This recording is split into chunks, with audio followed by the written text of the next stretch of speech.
Jaguars Digital. Jaguars Drive Time. Brian Sexton, John Oehser, Ashlyn Sullivan. Jaguars Drive Time starts right now. To me, wins, losses aside, I think you could sum up 2020 Jaguars as a gritty group that, gives it their all, have each other's backs. There's no pointing fingers. So although, we haven't won, many games, it's a group that I'd love to go to battle with. And I think everyone on the team feels the same way. Jaguars have lost by 4 points or less the last 4 out of 5 games. Stop me if you have heard this storyline before, but it is something we talk about every Monday. The fight is there, the effort is there, but as a whole, the talent on the roster does not result in a win, as the Jaguars drop to 1-11 and extend now an 11-game losing streak with a loss to the Minnesota Vikings. We're here, Jags Drive Time, Monday morning with Brian Sexton and John Oehser. Brian, I start this Monday morning show. I try to make it unique, creative, what's something different we can talk about, but that's the storyline it boils down to every week. Well, there's a lot of different ways we can go with this today, and I know you're going to get into big things, but I'm sure John would agree. This doesn't feel like the 95 Jaguars had a 7-game losing streak, and it was painful. They were so horrible. The 2012 Jaguars had a 9-game losing streak. The 2016 Jaguars had a 9-game losing streak. Those were hard to watch. I tell you what, and I'm the person who says I'll take a 1-point loss here the rest of the way because I understand what the big prize is, and that's a franchise quarterback at the top of the draft. But I've enjoyed watching this team play, and I didn't think I would yesterday. I thought yesterday against the Vikings it would be tough to watch. I have enjoyed watching some of these guys play football. Colin Johnson, Daniel Ekuale. I mean, I'm enjoying where this team is, so there's some energy to it. It doesn't feel like it has in past seasons to me. Yeah, John, you've been here and done that, so do you agree with that? Well, the fight is, at this point, I think nothing short, I don't want to say incredible, but it's very, very impressive. Consider this, Schlin. You went into the bye week, and they had lost 6 consecutive games, given up 30, and none of them really felt close. Maybe the Bengals game, the Titans game, but most of those games were one-sided, if not on the scoreboard, in fact. As you mentioned, since that bye, not only the stat you threw out there, 4 losses by 4 points or less, they had the ball each time in those 4 games with a chance to take the lead or tie at the end of the game. Mm-hmm. They had the ball against the Green Bay Packers on the other side of the 50. So the fight's incredible. I just think overall, this team, the theme going through it is not being able to finish, and the quarterback position is here, and it needs to be here. Right. And that's what it all boils down to. And believe it or not, quarterback is one of our big things. I know, what a surprise. Big thing 1 is what to think. If you had NFL Red Zone on during the last drive, you watched the Jets' final defensive play as the Jaguars were going for 2 points. It was kind of incredible that it was happening at the exact same moment. And like Brian was saying at the top of the show, you're at the point now where you're watching those Jets games and wondering what's going on as a Jaguars fan. However, the coaches and players on the field, they're not thinking about the Jets, they're thinking about them in that final drive that wasn't enough. There's a lot of things that are going on that, we'll continue to keep fighting and keep working our way through. But the one thing is that, situations like this and the way this team is, we're going to continue to support each other and continue to keep fighting until they tell us that it's over. And we'll talk more about that Jets final drive and NFL headlines, but very close to beating the Las Vegas Raiders. I keep doing that hard. However, did not, and they are still number 1 in draft position. All right, we go to big thing 2, which is quarterback. Despite Mike Glennon throwing 2 interceptions, the veteran presence you were wanting came out on the last drive, completing 6 of 7 passes and nailing that 2-point conversion, only to throw that costly pick that gave the Minnesota Vikings short field to get that field goal to win the game. But we're going to see more of Mike Glennon going forward. No, I think we're going to look at Mike. We're going to evaluate it, but I think we're going to try to clean some things up for him. and try to get them some, see how we can, obviously do a better job. I think that, you want to go with him. I think he still gives us the best chance to win as of right now, so I'm going to stick with him right now for this week. Mike Glennon will be the starting quarterback as the Jaguars get ready to take on the Titans this Sunday at home. Big thing 3 is defensive effort. We talk about effort and drive as a whole, but you got to credit the defense. I mean, this was a patchwork defense. Take a glue stick and some scotch tape and figure it out. We all admitted we're looking down at our roster saying, I'm not quite sure who that is on the field. Yet they held Dalvin Cook to 21 first half yards and haven't allowed 30 points since before the bye week. However, a loss is a loss. It gets to a point where there's no moral victories, in football. You either win or you lost. It's not like, oh, we lost by 2, we lost by 3. I think it just speaks to how hard everybody plays on this team and how hard everybody plays for each other, just with all the stuff we've been going through and getting these close games. But to be a good football team, you have to win those close games. There's some teams in the league that have winning records that have been winning games by 3 points every week. And that right there is the difference, John Oehser. Teams like that, they don't win these games. Teams with possibly a quarterback and a few more playmakers push past these close games and it results in wins. So while it's great to have close games, the good teams get those wins in close games.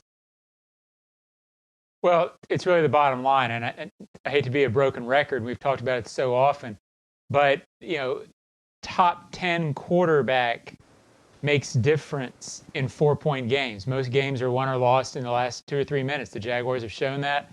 I got a question last night in the Ozone mailbag. Hey, if Minshew had improved, I'm not hanging this on Gardner, but this was the question. If Minshew had improved, taken that step that was hoped in the offseason, this team feels like a 6-6 team.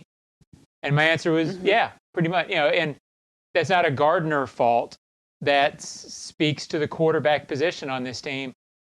The elite teams, if you watch them, have that guy who makes that play in the last 5 minutes. The teams that are looking to draft a quarterback are doing it for a reason. Absolutely, and they will stick with Mike Glennon as the starting quarterback. And Brian, I know that we look big picture. It really doesn't matter who the quarterback is these next few weeks because we all agree that probably the quarterback is not on this roster right now. But there are, of course, the fans that say, well, Gardner's healthy. Why not put him in? But Doug is going with experience here.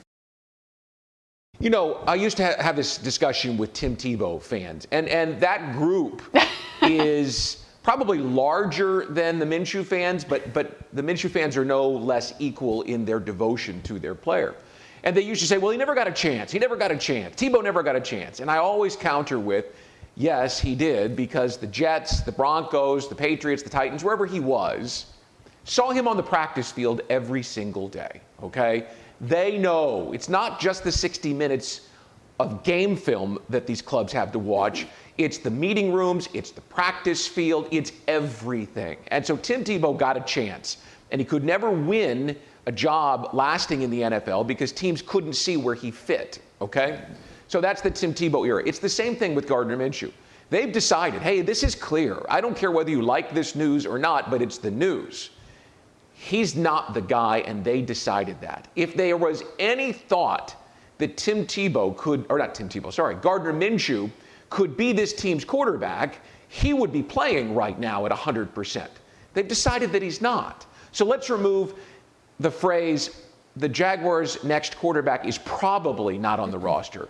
The Jaguars' next quarterback is definitely not on the roster, Ashlyn. Definitely not there. Gardner Minshew had his chance. The Jaguars have decided he's not the guy. He's not the first quarterback that the Jaguars have decided, or any team has decided. They've made their decision. It's time to move on. And along those lines, it was bizarre yesterday. So my sons have a bunch of their friends over, and they're cheering wildly for the Jets on Red Zone, wildly excited, like the Jets are in the Super Bowl, okay, and about to win, because they think the Jets are going to win. And at the same time, the Jaguars are driving down the field, and they're like, what do? We don't want to blow the draft position, but they're hardcore, lifelong Jaguars fans, and they want their team to win. It was so weird for them to think about cheering for the Jets and cheering against the Jaguars. They just shut up at one point and watched. And of course, it played out like it played out. And my response was, I think Justin Fields is a really good quarterback too. Yep. It's at that point where you're thinking about it. And John, I've never had such interest in a Jets game. It was definitely on the TV and it was all over Twitter. So I wonder what it was like for you watching. It's to that point now where you have to pay attention to that. You know, you're at the point of the season where you got to take it into account. Well, I was watching it. I mean, I was monitoring the Raiders score. I'll be honest with you. I was watching the Jags game on one TV because, you know, I was writing off of that. But I was flipping over on the stats page that I watch, and I stopped watching because I assumed that the Jets had won. Because it seemed so absurd given the score, the down and distance, that anything else would happen. And then I'm on Twitter during the game, tweeting about the Jags, and all of a sudden you started seeing Twitter feeds from Jaguars fans, Raiders won. And there was definitely a deflation. And, you know, I can't sit here and say I'm rooting against the Jaguars because I really don't root during the games. But I was like, oh, they, you know, come on. They did what?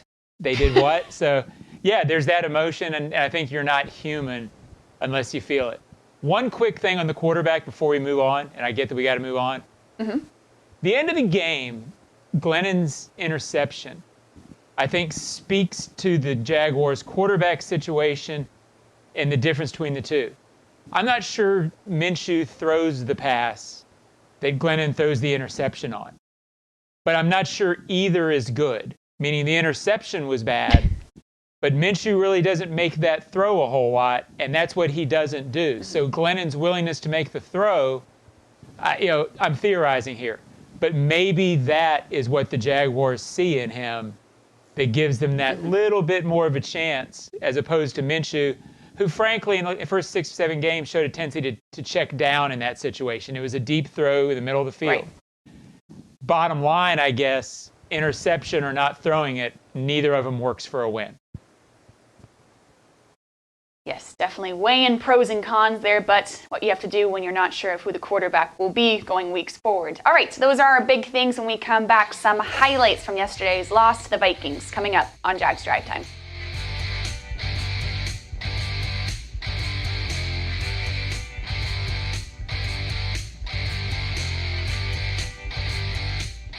Dreamfinders Homes has a simple commitment to their home buyers. Deliver unsurpassed quality, uncompromising value, and an extraordinary level of customization you simply won't find with other home builders. With over 40 communities to choose from, you'll find a location you love and the home of your dreams. Dreamfinders has townhomes, single-family homes, and custom estate homes starting from the high 100s and a wide selection of move-in ready homes. Quality, value, customization. That's the Dreamfinders difference. Call 904-738-0165 or online at dreamfindershomes.com. Dreamfinders Homes, the official home builder of the Jacksonville Jaguars. Prices subject to change without notice. Equal housing opportunity. Why do you choose Farah and Farah? First, we have the financial resources to take on any insurance company. And our track record proves that we know how to win. Our attorneys and staff are a team, and we've worked together for decades. To us, our job is much more than just a paycheck. We love to help. And this is important. We never forget. It's not about us. It's all about you. Farah and Farah, Jacksonville. The best way to feel love is to share it at Hanania Subaru of Orange Park. We always go the extra mile with bigger selection, more savings, our best service. Only Subaru of Orange Park gives you a nationwide lifetime warranty and 1-year complimentary maintenance on new and used vehicles. Plus, when you get a new Subaru during the Subaru Share the Love event, Subaru will donate $250 to your choice of charities at Hanania Subaru of Orange Park. Online at SubaruofOrangePark.com. See dealer website for full details.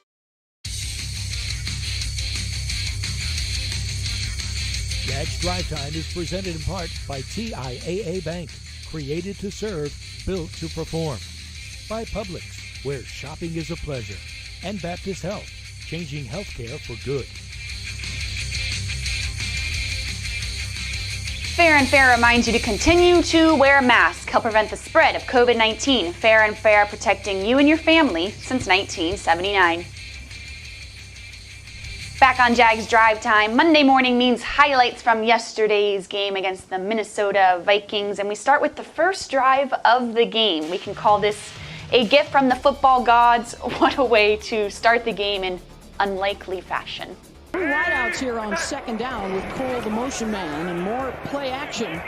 Pressure coming from Jeff Gladney. The throw is away, off of the ricochet, and into the arms of Laviska Shenault. Touchdown, Jacksonville. Deflected pass goes to the touchdown for Laviska. They missed the extra point. Jags up 6-0. Let's go second quarter. Vikings have no points. Jags get a field goal. It's 9-0. You're feeling pretty good until you give the Vikings an opportunity.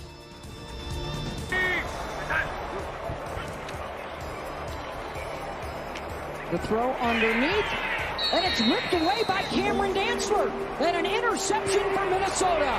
He took it away from Eric Saubert. He is slotted right.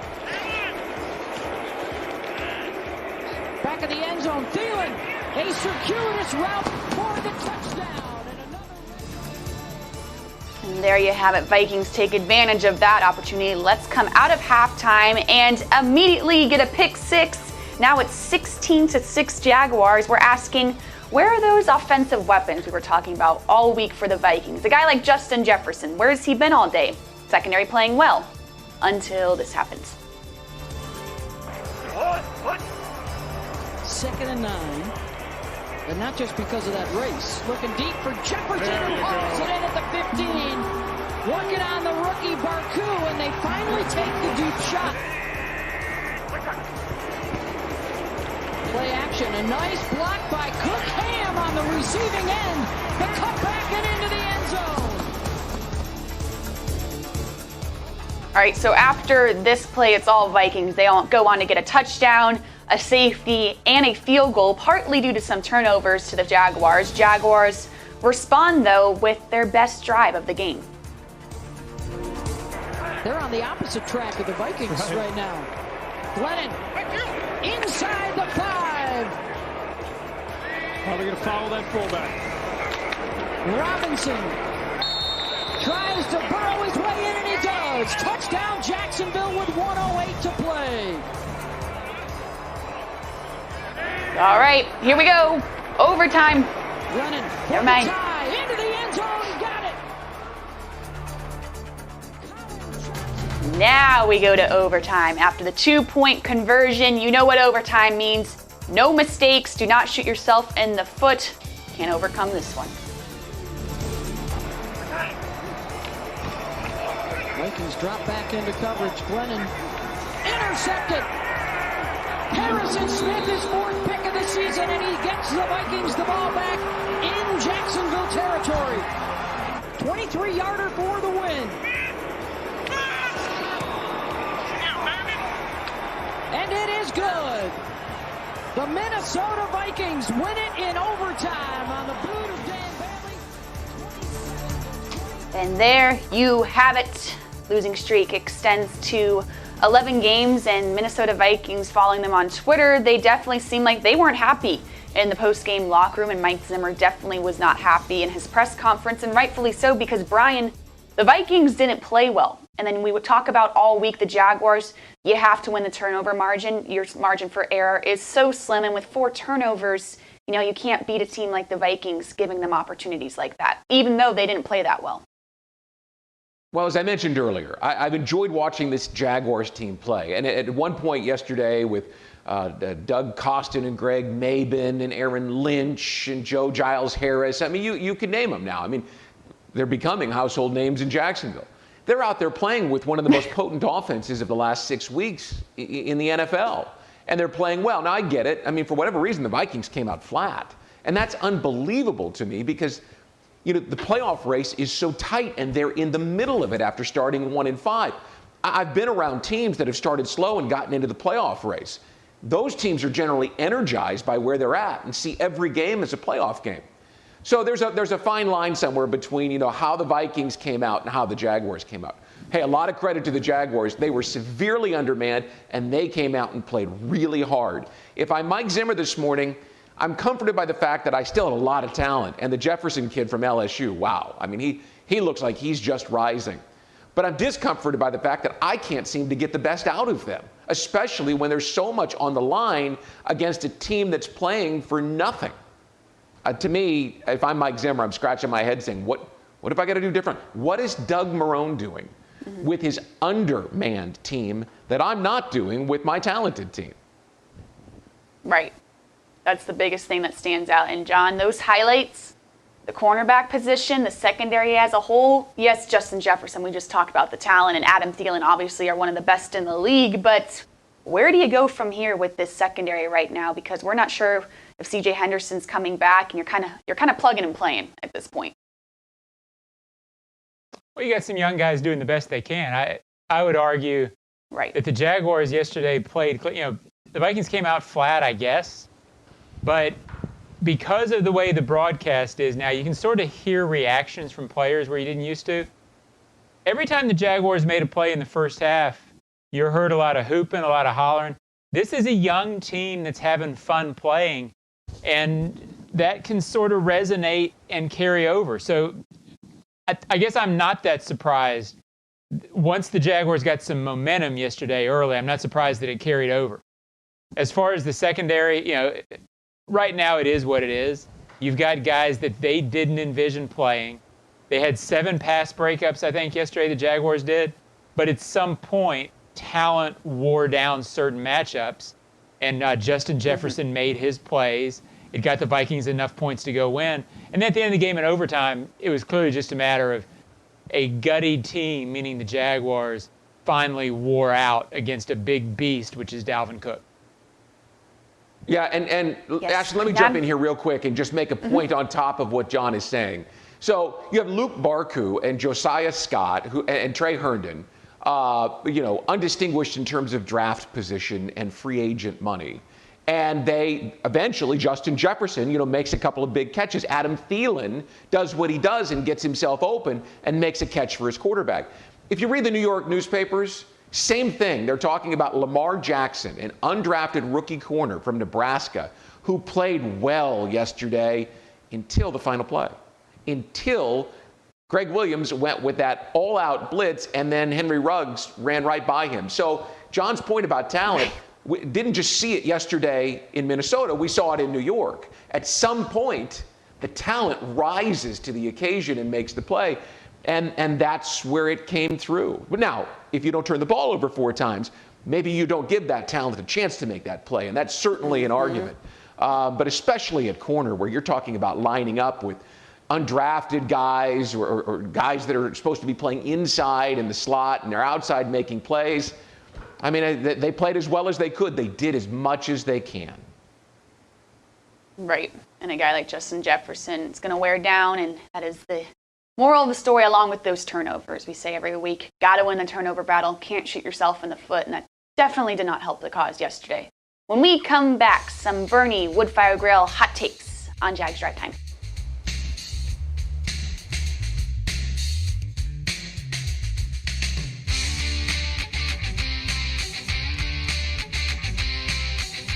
Dreamfinders Homes has a simple commitment to their home buyers. Deliver unsurpassed quality, uncompromising value, and an extraordinary level of customization you simply won't find with other home builders. With over 40 communities to choose from, you'll find a location you love and the home of your dreams. Dreamfinders has townhomes, single-family homes, and custom estate homes starting from the high 100s and a wide selection of move-in ready homes. Quality, value, customization. That's the Dreamfinders difference. Call 904-738-0165 or online at dreamfindershomes.com. Dreamfinders Homes, the official home builder of the Jacksonville Jaguars. Prices subject to change without notice. Equal housing opportunity. Pinpoint, the official signage partner of the Jacksonville Jaguars, helps business decision makers like you maximize the impact of their brand. Your company's identification, advertising, and even the words you use make an impression on your clients. With Pinpoint as your coach, you can make sure it's a good impression. Pinpoint provides the creative design and production services for anything you need to enhance your brand, from custom signage to complete marketing solutions. Step up your game with Pinpoint and create the ultimate brand experience for your clients. Visit experiencepinpoint.com. At ViStar, we believe in better, especially in helping build a better financial future for our members. So we've reviewed our offerings from the ground up. We've lowered or eliminated over half our fees and enhanced our already competitive rates. saving members more than $1 million this year, in addition to the millions we save them every year. If you believe that saving money is better, join ViStar. We never forget that it's your money. All loans subject to approval, insured by NCUA. Jags Drive Time is presented in part by Dreamfinders Homes, homes that fit your lifestyle. Next Grill, everyone's invited. And Adecco. Visit ADECOUSA.com. This season, the Jaguars are launching predictive gaming exclusively in the Jaguars mobile app. Choose a bingo card, pick your favorite 3 players, and place wagers to win prizes. Check the games out in the mobile app now. We're back, Jags Drive Time, Monday morning, which means we go to Bernie Woodfire Grill Hot Takes. Let's get into those hot takes. Sponsors by Bernie Woodfire Grill, an all-natural, self-burning grill. Check them out at berniesgrills.com. And we go to Brian Sexton. I say the Jaguars have a tremendous wide receiver group, and a quarterback will make them better. This is one of the things we pointed all season to: young talent on this football team. But it was tough to see because of inconsistent quarterback play. We all know what DJ Chark is capable of. Teams have taken him away, and the quarterback hasn't been able to force teams to go somewhere else and open him up or throw him open. But the catches that we saw from Colin Johnson the last 2 weeks, especially the one on the sideline on the deep ball yesterday, contorting his body and still with the sort of control of a 6'6" frame to get feet down in bounds, he's tremendously talented. And look, I was ready to spike the football yesterday over my he will, he won't, he might from Friday, because I just saw Laviska Shenault as being incredibly involved. And I'm not even talking about the touchdown. I mean, that was a fluke. But the way that they handed him the ball, the way that they threw him the ball, until he had the thumb injury, this looked like the Laviska show. You've got 3 frontline guys right now. And imagine a quarterback who can throw them open, right? Who can do things, who can make the throws with big arm. Also having James Robinson in the backfield to use play action to set all of that up. I mean, you want to know why I'm not worried about 11 losses? Because I know that the quarterback fixes things. Maybe not the first day he's there, but a tremendous quarterback. If Deshaun Watson was this team's quarterback right now, they'd be in the middle of this thing. Because with that big arm, those receivers would be making big plays down the field. Confident of that. Mm-hmm.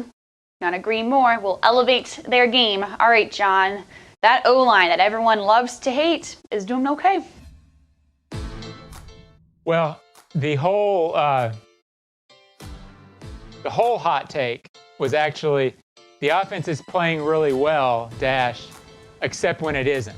And my point here is this group hurts itself about once a game. Overall, it's playing really well. James Robinson continues. He didn't have a great game yesterday. Didn't get as many carries as they would have probably liked looking back. But overall, his line's playing well. And then you have the safety, where I guess people are blaming Mike Glennon for that one.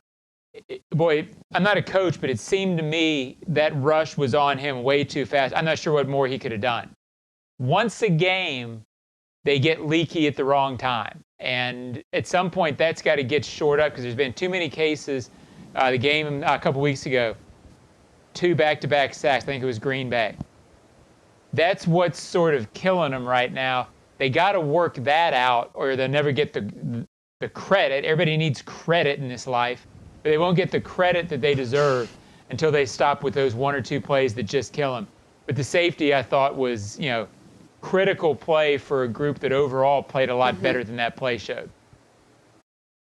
Yeah, that's what we talk about, the role of an offensive lineman. You can play well all game and have a play like that, and that's what's going to stand out. It's the way it is. We go to the tight end now for my Bernie Woodfire Grill hot take. Rarely is a tight end involved in this, and that's kind of the problem with my hot take. Inclusion of tight ends needs to stay at this level that we saw yesterday. And when I mention this level, you're going to say, why? Between Tyler Eifert and James O'Shaughnessy, 10 receptions for 86 yards. They had 6 catches in the first half, and I'm here on Jags at Home with Eric Dunn, and we're saying, wow, where has this been all season? This is awesome. 6 catches in the first half. But when you look at other teams, that really isn't that great. But the reaction is, where have the tight ends been all year with this stat? And Brian, I guess that's the problem, is because there's no touchdowns included in this, and overall between two guys, that's not great. But the tight end was supposed to be such a focal point of this offense this season, especially when we go back to training camp. That's all we talked about. And I think yesterday we saw a little glimpse of that, but we're wondering, where has that been all year? And overall, it isn't that great. Forget the touchdowns with the tight ends. I'll give you a more important stat, and I haven't had a chance to go through the play-by-play this morning and figure it out. But if you go way back to week 2, when the Jaguars lost 33-30 in Nashville, the tight ends caught 7 passes, but 5 of those weren't for touchdowns. They converted third downs. That's the key for a tight end. Look, there are some tight ends in this league, like Darren Waller, he's a glorified receiver. He is a big matchup problem. He's not the tight end like a tight end is supposed to play, put his hand on the ground and drive block on first and second down, and then move the chains in the middle of the field. That's what they were getting yesterday. I bet, they have 6 catches in the first half? I bet 4 of those were for first downs and kept the Jaguars in a position to keep their lead going into half. That's more important than touchdowns in that perspective. They were out there making plays, giving the Jaguars a chance to move the chains. Look at that statistic to evaluate the true effectiveness of the tight end position. And John, what stands out definitely is that first drive. Yes, you have the fluke to LaVisca, but that first down conversion right away to James O'Shaughnessy, middle of the field, double coverage. That's what we want to see more of. Well, the commentators made a good point that was a play that Glennon didn't think he could make as long as Eric Kendricks was in the game, the Vikings All-Pro linebacker. Yep. He excuse me, he went out right before the game. They took advantage of that on that first drive. But Brian's right. The tight end position, there were many plays yesterday, especially in the first half, where maybe in the past few weeks that drive would have ended because of an incomplete pass. They went to the tight end, got an extra first down, kept chains moving. Drive situations like that are so big for the game's momentum, and the tight end certainly helped that on Sunday. Definitely want to see that progression from that unit going forward. And those are Burning Wood Fire Grill hot takes when we come back. NFL headlines brought to you by Brian Sexton. Coming up.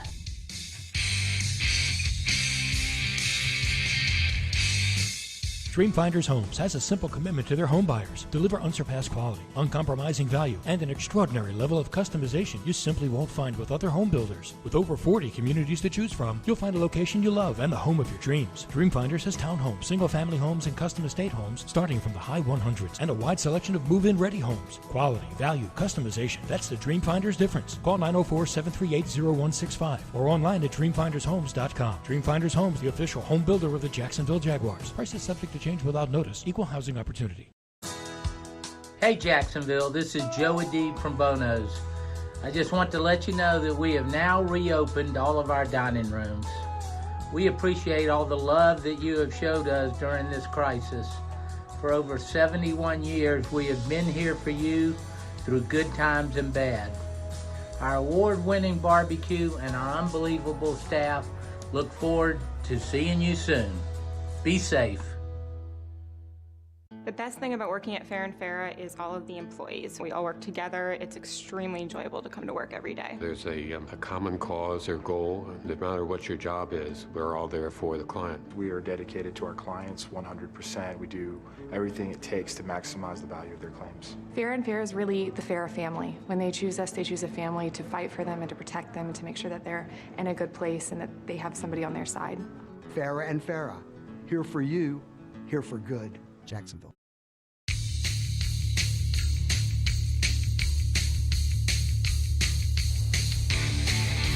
Welcome back to Jags Drive Time, Monday morning brought to you by Jet Home Loans. And now we go to our guy, Brian, who gives us the headlines from a busy NFL weekend. Love the snappy music. Here's some headlines, some depth to the headlines you may have missed. Cleveland yesterday setting a lot of records. 38 points in the first half, a Cleveland Browns record. Remember, the Browns go back to 1946, folks. That's a lot of points. They have their second winning season in 20 years, right? It's been 13 years since they've had one. And since the Browns returned after their few-year hiatus there in the 90s, their first year back was 99 in Cleveland. This is only their second winning season. On top of that, one more record, Baker Mayfield, 4 touchdowns in a half. he ties the great Otto Graham. So a big day for Cleveland, a big win for them. 9-3 now. John Dorsey, by the way, the general manager who selected Baker Mayfield over Sam Darnold and other quarterbacks that year, Josh Rosen, he made the selection. All of a sudden, the last couple of weeks, Mayfield has looked like a first pick in the draft guy. 374 yards, 4 touchdowns, 78% completion, passer rating 147. I wonder if John Dorsey's name or number is somewhere in Shad Khan's Rolodex, because he's also the guy who drafted Patrick Mahomes. All right, moving right along, our second headline today is the Jets defensive coordinator. We've extolled the issue with Greg Williams, and he blitzed and he paid for it, and they are 0-11 today. However, he didn't just blitz, he got blitzed. In the post-game locker room, Marcus May, team captain, starting safety, just went after his quarterback, or his coordinator, for going after the quarterback like that. And then Adam Gase, who is obviously on shaky ground. The whole thing is falling apart there anyway, so why not say what you think? And he said,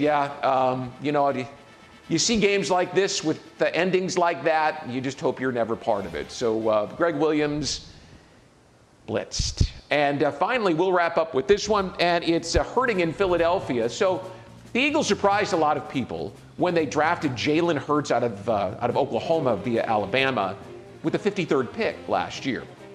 And there was all kinds of talk, because last year Carson Wentz wasn't great. But there was hope that with Doug Peterson, they'd get him back on track. Well, I mean, he's mired near the bottom of the league right now, whether you're talking about the number of sacks he's taken, the number of interceptions he's thrown, his completion percentage. I mean, he's just not playing well, and so Jalen Hurts got into the game. Now, look, he got into the game last week, and Doug Peterson said, no, our guy is Carson Wentz, former second overall pick. He didn't say that yesterday. He said he's going to watch the tape and evaluate. Hurts played pretty well by all accounts. The thing is, Wentz is in the second year of a 4-year, $128 million deal. So let me do the math here. That's $33 million a year with $66 million left to pay out. Carson Wentz he's going to end up being the guy. Somehow they got to get in his head and figure out how to fix him and get him back on a winning way. I say this, John and Ashlyn, in Cleveland, they've been waiting for Baker Mayfield, waiting for him to come along. Here he is now, and it must feel good. I don't wonder what they're going to call the factory of sadness. What's interesting is we heard last week, they're all happy in Cleveland, but nobody really knows it because they can't get together and fill that stadium and bark and be Browns fans, which, by the way, when that Browns fan base, when they're winning, and it's been a long time, you have to go back to the 80s, they're fun. It's fun to watch that place. That's a great football town. One more thing, Ashlyn, you noted earlier the Oakland Raiders, and then you corrected yourself and said Las Vegas Raiders. Imagine John and I. You know, we've got the San Diego Chargers and the Los Angeles Raiders in our lexicon, and sometimes I almost say LA Raiders. Tough. It's very confusing these days, and now while things are great in Cleveland, I think franchise free agency. They're a little tense. Yes, in Philadelphia, and rightfully so. We'll see what happens with all of the drama around the NFL, and that is our show, Jags Drive Time. We'll be back Wednesday morning as we get ready for a divisional showdown in Jacksonville on Sunday against the Titans.